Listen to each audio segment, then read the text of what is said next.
Well, it's only been a law for a few minutes now, a few dozen minutes, an hour, 2 hours, something like that. But here's something we already know about Donald Trump's big reconciliation bill. It is one of the most unpopular acts of Congress in recent history. This is not hyperbole, and this is me not just, articulating my hunches. That is according to data gathered by Georgetown political scientist Christopher Warshaw. Warshaw found that Trump's big, beautiful bill is the second most unpopular piece of legislation of any kind in Congress since 1990. You can see there that the only bill that was more unpopular than Trump's attempted repeal of Obamacare back in 2017, which also would have slashed Medicaid and cut taxes on high earners. That, of course, failed.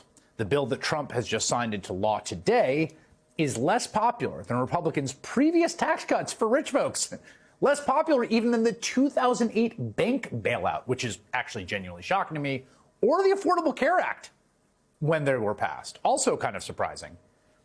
I gotta think that's not great news for Republicans. And the thing about it is, it's not just because people don't know what's in it. The deeper you dive into the polling and people who know what's in it, the worse it gets. G. Elliott Morris is an independent data-driven journalist. He's author of Strength in Numbers Substack. He used to work at 538. In a new post over at Strength in Numbers, he examines the data on Trump's one big unpopular bill, and he joins me now.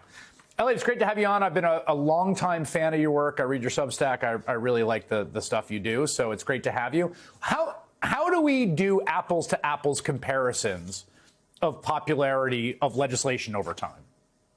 Hey, Chris, thanks for having me. Happy 4th. Auspicious occasion for talking about this.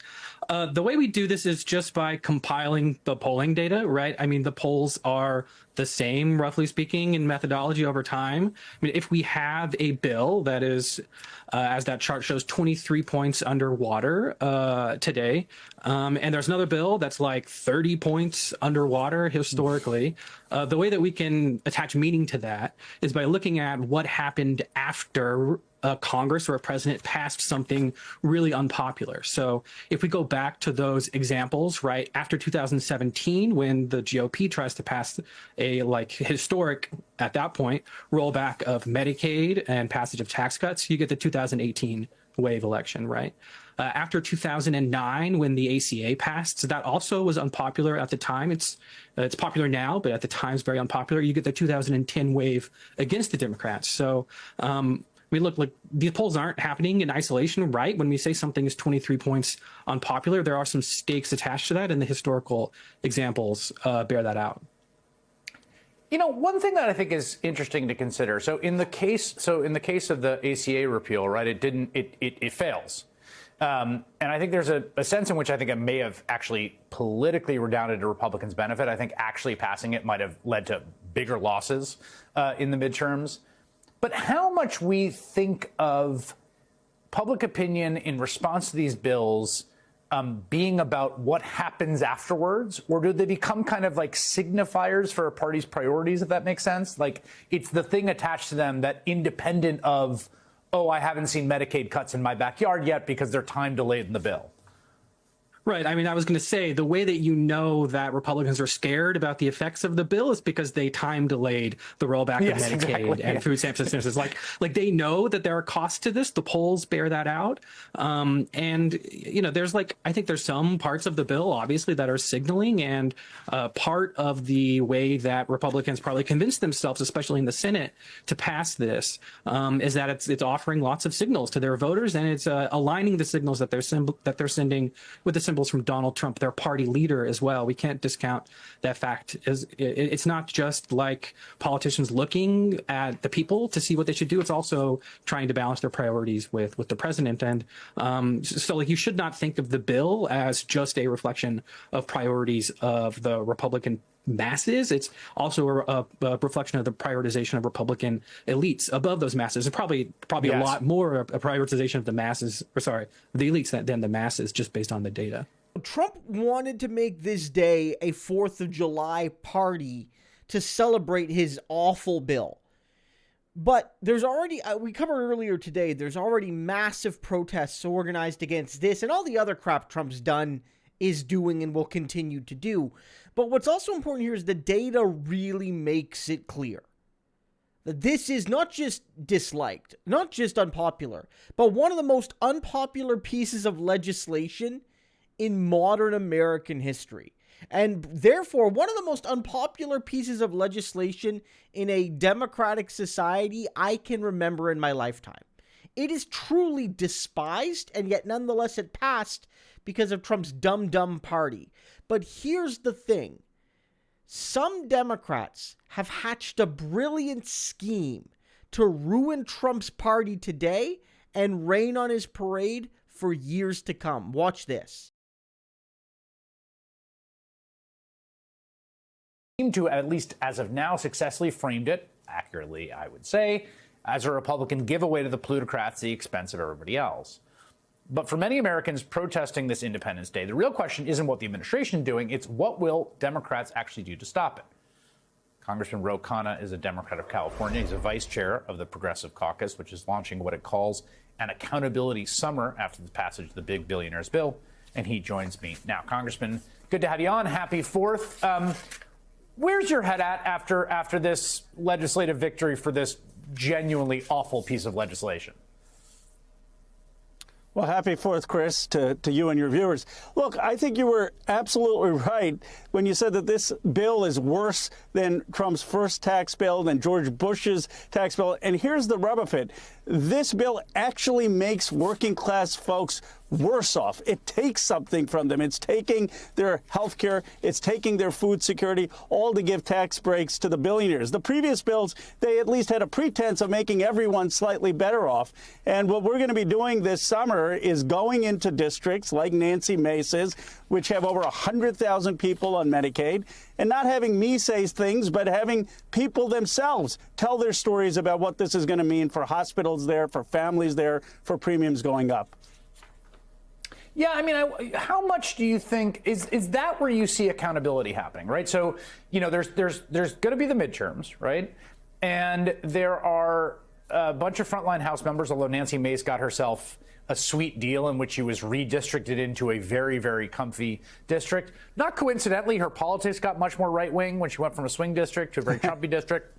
But it does seem like that is the frontline place, and then there's obviously Senate contests, that this might actually start to bite in some political fashion. Absolutely. Look, there are districts like David Valdeo's, a couple of points where which have some of the largest Medicaid recipients, where I think he's in huge trouble. But we need to actually go into these districts and show, not tell. I mean, not just have me on your show or CNN, but actually have the folks who are going to be affected. And two things that people don't understand. Right away, there's going to be an impact with the ending of the ACA subsidies. That means that premiums are going to go up for anyone on the Affordable Care Act. The second thing is, because hospitals are going to anticipate these Medicaid cuts, they're going to start charging more to private insurance. And that means everyone in America's private insurance is going to go up. So we need folks in these districts telling these stories. There are about 30 districts. And even Nancy Mace, yes, it's about 10% now more Republican. But I think even those districts, there's going to be opportunities for us. Stacey Abrams was talking about this also at the Senate level, and that's obviously the other contested races that Democrats are looking at. You've got North Carolina, where Tom Tillis, who voted against this, is not running, so there won't be an incumbent senator, but that'll be an open seat. You got Susan Collins, of course, who's beaten back challenges before, who also voted against it. But then you've got, when you sort of start to expand out, you've got Texas, you've got Iowa, you've got even Nebraska, you've got Alaska, where Lisa Murkowski did vote for this. So this is what Stacey Abrams had to say about just sort of taking this messaging into those state races as well. We've got 100 senators, not 50. And the extent to which we absolve Republican senators of protecting their people, we are doing their job for them. The best way to get a politician to not act is to not hold that person accountable. This is about an accountability summer. How important do you think that is for these senators as well, to hear from people after their vote for this bill? Stacey's absolutely right. She did a brilliant job in Georgia, and her helping out across the country will be critical. Look, Texas, we've got a great shot because Cornyn is in trouble. Paxton, who may win the primary, is completely beatable, and Colin Allred is running again. From friends of mine in Iowa, they say that Joni Ernst really has offended a lot of folks with some of the cavalier comments she's made about Medicaid cuts. And also, remember, tariffs have really been hurting people in places like Iowa. So I think there's 6, 7 Senate seats. You mentioned some of the others that are going to be competitive. Welcome back. President Trump kicked off Independence Day celebrations a day early by holding a rally-style event last night at the Iowa State Fairgrounds. There, the president touted the passage of that GOP mega bill in the House while slamming Democrats for the opposition to the legislation. He also quickly devolved into a rant against former President Joe Biden. With all of the nuclear weapons, remember Biden had always used to say, it's an existential threat. He loves the word existential. It's an existential threat. What is? I don't know, climate change. Remember that? Always, that's dangerous too, because they're going to take that thing, and they're going to say, he couldn't say existential. So you can't imitate people either. Remember I used to imitate Biden, couldn't get off the stage, and I'd walk into walls?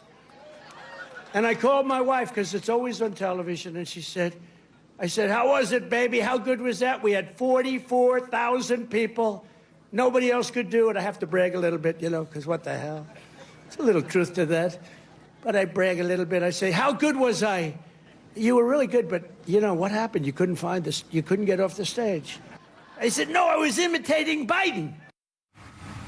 Stands to note that was supposed to be a nonpartisan event there in Iowa, and maybe someone wants to tell the president that the 2024 election is over. He's not going against Joe Biden anymore.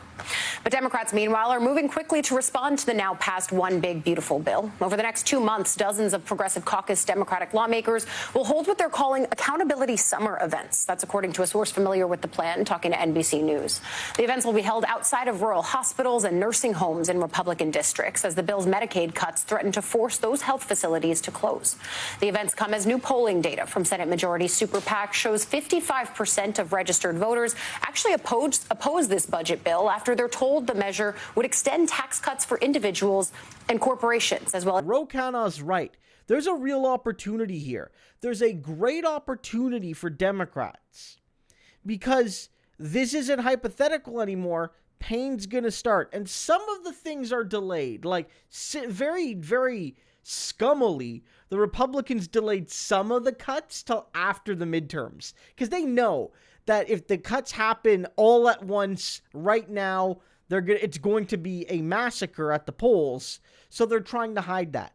This is a challenge and an opportunity for Democrats. And what you're seeing from the Fighters Caucus, because remember, in the Democratic Party, the divisions are left versus right, but they're also fighter versus hiders.